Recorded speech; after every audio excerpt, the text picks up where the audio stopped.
2 3โอ้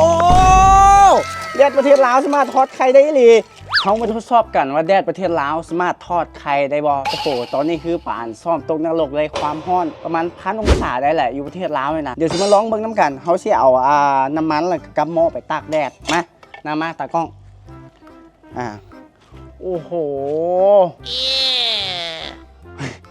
หันมานี่เยี่ยมฮ้อนมาวางนี่เอาน้ำมันใส่ลงไปป้าไว้ประมาณ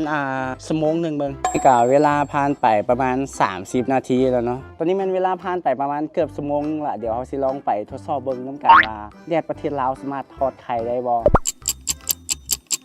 โอเคทุกคนตอนนี้คือฮอดชั่วโมงหนึ่งเกือบชั่วโมงปลายแล้วจากที่นั่งท่าเบิ่งเฮือเนาะแดกซ้ายเนี่ยมาโอ้โหลองเบิ่งน้ำกันทุกคนว่าแดดประเทศลาวน่ะสามารถทอดไข่ได้บ่ลองเบิ่งด้วยรุ่นเบิ่งน้ำกัน1 2 3โอ้เฮ้ยโอ้